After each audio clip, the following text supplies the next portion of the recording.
Welcome to Cabral HouseCall. I'm Steve Cabral, board-certified naturopathic doctor, and today we're back answering more of your questions. Let's get right into it. What is our first question?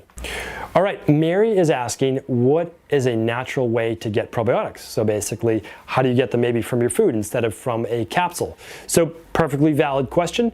One of the things you should just there are many different ways to get them, but one of the things you can think about is most, or at least a lot of fermented foods contain natural probiotics. So you could look for fermented vegetables. Fermented carrots and ginger is a really nice one. I would check that out. You can get, a lot of times you get them locally at markets. Another one is kimchi. So a lot of people use that in Asian-based cultures. It's a nice spicy one, so if you like that with your food, it also helps with digestion. You can look into kefir if you don't have an issue with milk. Now, again, kefir is typically lactose-free, but some do contain lactose, but that doesn't mean you can't still be sensitive to dairy in general. So you could look into that. That would absolutely work. You could look into like a lassi-based drink, which is like an Indian digestive drink. You could look into certain types of yogurt. I'm not a huge proponent of a lot of yogurts, but there can be some good ones, especially made from like sheep's milk or goat's milk. What else could you look into? Even they use basically like young coconuts and they turn that into its own little fermented or probiotic-based coconut drink. That is really nice for a lot of people. You could do an almond milk or a coconut milk-based yogurt, which is going to be fermented with probiotics as well. So look into those. Kind of the contraindications would be a dairy-based issue. You certainly wouldn't want to be using the kefir or a lot of the yogurts. You might have a nut allergy or lectin-based allergy, and so again, you would want to stay away from the almond-based yogurts with that.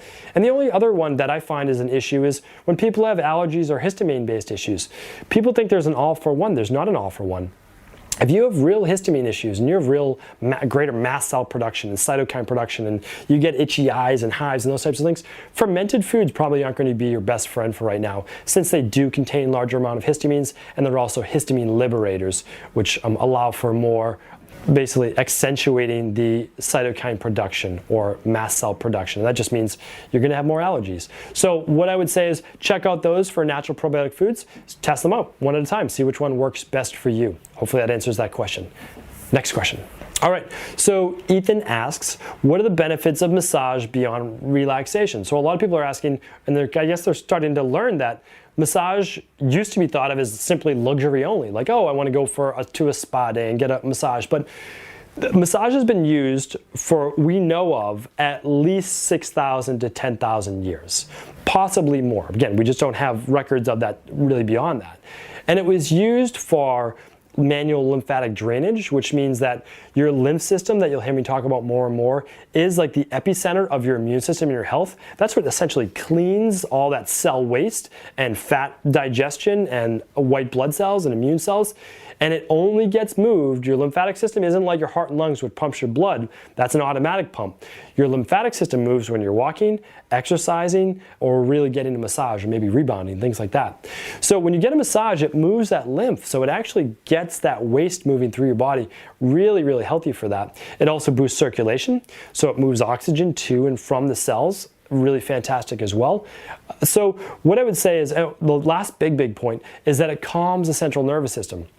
And that's huge for decreasing fight or flight response. Two more parts to this, because I studied so much Ayurvedic medicine overseas that I would be remiss if I didn't mention that in Ayurvedic medicine, massage is a form of medicine, because they are literally using it to decrease that stress response, but also they use what's called medicated oils. And now their medicine, keep in mind, is herbs. So they're infusing oils. You can get Ayurvedic oils like a Vata, a Pitta, or a Kapha oil, or specific oils that when you put in your skin, keep in mind your skin absorbs the oil. It absorbs a couple teaspoons of oil. Your skin is porous and it comes right into your bloodstream. So guess what? You're actually getting those herbs right into your bloodstream. So if you know a good Ayurvedic practitioner, they'll use those medicated herbs with you. And it is amazing for people with weak digestive systems and people who have wellness-based issues, or even want for weight loss. They can use anti-kapha herbs, heating herbs to boost your metabolism. I'm going to talk more about this because this is a really exciting topic in my opinion, and one that people need to take more advantage of and understand that massage is way beyond a luxury. It is a self-care procedure that you can even do at home with self-massage, and we'll talk about that, just using like a sesame-based oil and doing like a 5-minute lymphatic massage for yourself before you maybe get in the shower. So great question. Let's talk more about that. And the last question for today. Wendy asks, what type of yoga do I like? So I've been practicing yoga for many years. Like a lot of people, I don't get to practice as much as I would like. But what I would say is this. Yoga in the United States has turned almost into a form of exercise or competition, and that's never what it was meant to be. As Americans, we love to compete. We like to take whatever it was and just take it to that next level. Well, yoga was a form of essentially meditation, moving meditation, of breathing, and of medicine. It's a practice in Ayurvedic medicine, and it's used to move the breath, it's used to move oxygen, it's used to calm that central nervous system. And then they're actually, believe it or not, this clinical yoga, and again, I'll get more into this as well. There are specific yoga poses that help with actual diseases and ailments. So now, do they cure the disease? No, because we don't cure any diseases. We rebalance the body so the disease can't exist. And that's what it works to do. So we say, well, how would that possibly work? Well, it works because you can actually do certain rotation motions to stimulate the liver and stimulate the gallbladder and those types of things. So we know those things work. So that's how that works. So, okay, getting back to what, before I go off on a tangent, what's my favorite type of yoga? My favorite type of yoga is Hatha yoga. So Hatha yoga is a slower form of yoga meant on focused on the actual stretches and flexibility, but focused on back on your breathing. We do too much go, go, go. And if we do more yoga that's go, go, go, how is that balancing that? We have to take our fight or flight, absolute go all the time stress response and balance it with a softer modality, which would be Hatha yoga of Tai Chi or Qigong. You know, one of those types of, and there are more things than that. So that is my favorite. Now, is there anything wrong with doing a hot yoga or a vinyasa or an ashtanga? No, there is absolutely nothing wrong with that. But I would actually consider those more like exercise-based practices than a balanced practice. Now, keep in mind as well, the better you get at a Hatha yoga or a Ashtanga, that it actually can become more relaxing for you because you've just kind of met your poses, you know what you're doing, you're really good at them. So that's kind of a different story as well. I think yoga is a little bit specific for the person. If yoga is leaving you taxed and worn out, probably not the best choice for you if you're looking to have it as a balanced program to balance your lifestyle, your lack of sleep, your stress, and your exercise. So that's why I choose Hatha yoga, and it's what I very much enjoy. But of course, I still partake sometimes in a hot yoga or things like that, just because I enjoy them. They're fun, and there's nothing wrong with doing exercise that you enjoy yourself. Hopefully that answers your question. I'll be back real soon with more of your questions answered on the Cabral House Call. Thank you for just tuning into the Cabral podcast. Before you go, I want to let you know that this is the last week to enter our January contest.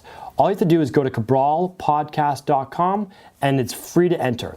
You can win over $2,000 in prizes, and these are all health, weight loss, and anti-aging based tools that we use in my Boston practice every single day with clients. So it's anything from the Dr. Cabral Detox, the Daily Detox Shake, Functional Medicine Labs, our nutrition plan that we use with our weight loss clients and wellness clients, our supplement cases, everything. So go check it out. Even if you just want to see what we use, go to cabralpodcast.com, and right there you can enter within, I think, probably 10 seconds. It's free to enter. I look forward to hopefully pulling out those names at the end of this month and seeing if you are the winner. Talk with you soon.